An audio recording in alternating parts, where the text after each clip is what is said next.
behind it? देखिए, हम सब जानते हैं कि ज्योतिबा फुले और सावित्री जी एक तरह से इंडियाज फ्यूचरिस्टिक रेवोल्यूशनरी कपल थे। मैं तो कहूँगा कि इंडियाज फर्स्ट कपल। और 1850s में उन्होंने जो सोचा है भारत के लिए, सोसाइटी के लिए, वो शायद आज भी हम नहीं सोच पाते हैं हमारे सोसाइटी के लिए। तो और उन्होंने बहुत ही कम उम्र में ये शुरू किया था, जब वो अपने बचपन में शुरू किया था। सो बहुत कुछ इस कपल के बारे में ऐसा है जो शायद हम किसी नॉर्मल आदमी से एसोसिएट नहीं करते हैं। तो एक तरह से ये बियॉन्ड, जो बोलते हैं ना, नॉर्मल लोगों से भी ऊपर, बहुत बहुत ऊपर थे। और इनकी जो बातें हैं, इन्होंने जो बातें की हैं, इन्होंने जो रिफॉर्म्स की है, इन्होंने जो रेवोल्यूशन की है और इतने ऑपोजिशन के खिलाफ रेवोल्यूशन की है, उसको सामने लाना एक बड़े मंच पर, हिंदी फिल्म जो अभी तक बनी नहीं हिंदी में, और एक ग्लोबल लैंग्वेज और एक ग्लोबल प्लेटफॉर्म पर इसे एग्जिबिट करना, यही उद्देश्य था। और इसी उद्देश्य के साथ हमने ये फिल्म बनाई। Fantastic. Thank you so much, sir. And Pratik sir, आपके लिए सवाल है. So, what aspects of Fule's life you have been resonating with?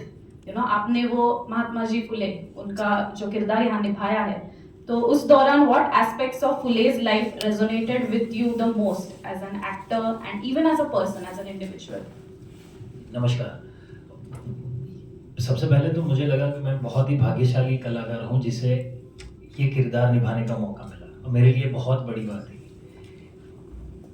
Hindustan के सबसे पहले महात्मा, जिनके बारे में हमने स्कूल में भी जब पढ़ा था तो सिर्फ एक छोटा पैराग्राफ पढ़ा था, हमें सिर्फ इतना ही पता था।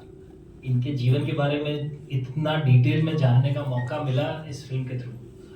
बहुत सारी ऐसी बातें थी जिससे मैं खुद को जोड़ पाया, पर कहीं ना कहीं मुझे ऐसा लग रहा था मैं थोड़ा अलग तरह से खुद को जोड़ पाया कि इनका एक जो सेल्फलेस अप्रोच था, कि खुद का, अपने परिवार का ना सोच के उन्होंने समाज का और भविष्य के बारे में सोचा, और अपना पूरा जीवन उसी में उन्होंने कुर्बान कर दिया या बलिदान दे दिया, पर उसी में पूरा जीवन झोंक दिया था उन्होंने।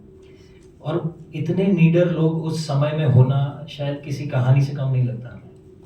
मतलब मुझे तो कई बार इस चीज़ का आश्चर्य होता है कि किसी ने इन्हें भगवान का कोई रूप क्यों नहीं मान लिया होगा तब, बिकॉज हम तो ऐसा देश है जो ऐसे कोई भी काम करने वालों को सीधा परमात्मा से जोड़ देते हैं कि ये तो अवतारी पुरुष है, तो ये किसी अवतारी पुरुष से कम नहीं थे। तो मुझे दुख इस बात का था कि शायद ऐसी हिम्मत, ऐसी नीडरता, ऐसा सेल्फलेस अप्रोच आज हम में से किसी में नहीं है। और मुझे उस बात की बहुत शर्म आज भी लगती है कि यार हम तो किसी भी एक चीज़ को लेके अगर उससे मेल नहीं खाती है हमारी सोच से, तो हम सवाल पूछने की भी हिम्मत नहीं रखते आज। हम सबको डर लगता है कि सवाल पूछ लिया तो पता नहीं क्या हो जाएगा। सही है।